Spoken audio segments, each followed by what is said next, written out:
ನಾವು ತಾಳಮದ್ದಳೆ ಮಾಡೋದೆಂದು ಮಾತಾಡಿ ಶ್ರೀ ನಾಗೇಶ್ ಕೊಳಲಿ ಯಕ್ಷಗುರು ಅವರಲ್ಲಿ ನಾವು ಈಗ ಪ್ರಾಕ್ಟೀಸ್ ಮಾಡ್ತಾ ಇದ್ದೇವೆ. ತುಂಬ ಈಗ ಕಷ್ಟಕರ ಅಂತ ಕಾಣ್ತಾ ಉಂಟು, ಆದರೆ ಅದು ಪ್ರಾಕ್ಟೀಸ್ ಮಾಡಿ ಮಾಡಿ ಮತ್ತೆ ಈಸಿಯಲ್ಲಿ ಆಗಬಹುದು ಎಂಬ ನಂಬಿಕೆ ಉಂಟು. ಹಾಗೆ ಆ ದೇವರು ಸಹ ನಡೆಸಿಕೊಡ್ಬೋದು ಎಂಬ ಭರವಸೆಯಿಂದ ನಾವು ಈಗ ಪ್ರಾಕ್ಟೀಸ್ ಎಲ್ಲ ಮಾಡ್ತಾ ಇದ್ದೇವೆ.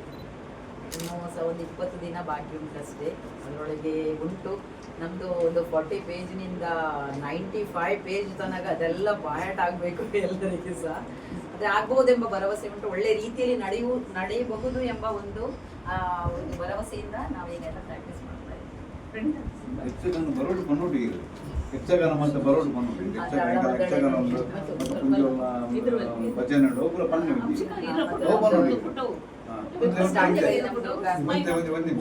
ಕಾರ್ಯಕ್ರಮದಲ್ಲಿ ಸ್ಟಾರ್ಟಿಂಗ್ ಅಲ್ಲಿ ನಮ್ದು ವರ್ಷವೂ ಮಾಡುವ ಹಾಗೆ ನಾವು ಭಜನೆ ಇದೆ, ಮತ್ತೆ ಮಕ್ಕಳದ್ದು ಕುಣಿತ ಭಜನೆ ಹಾಗೂ ಮಕ್ಕಳ ಡಾನ್ಸ್ ಸಹ ಇರ್ಬೋದು. ಮತ್ತೆ ನಮ್ಮದು ಅಂದರೆ ತಾಳಮದ್ದಳೆ, ಈ ಸಲ ತಾಳಮದ್ದಳೆ ಮಾಡೋದ್ರಿಂದ ತಾಳಮದ್ದಳೆಯನ್ನು ಪ್ರಾಕ್ಟೀಸ್ ಮಾಡ್ತಿದ್ದೆ. ನಂತರ ನಾವು ವರ್ಷ ಪ್ರತಿ ಆಗುವ ಹಾಗೆ ನಮ್ಮದು ವರಮಹಾಲಕ್ಷ್ಮಿ ಪೂಜೆ, ನಂತರ ತೀರ್ಥಪ್ರಸಾದ. ಹಾಗೆ ಅದಕ್ಕೆಲ್ಲರೂ ಸಹಕಾರ ಕೊಟ್ಟು ಎಲ್ಲರೂ ಬಂದು ಒಳ್ಳೆ ರೀತಿಯಲ್ಲಿ ಕಾರ್ಯಕ್ರಮ ಆಗುವ ಹಾಗೆ ನಾವೆಲ್ಲರೂ ಅದಕ್ಕೆ ಸಹಕಾರ ಕೊಡಬೇಕು ಅಂತ ನಾನು ಹೇಳಿಕೊಡ್ತಾ ಇದ್ದೀನಿ.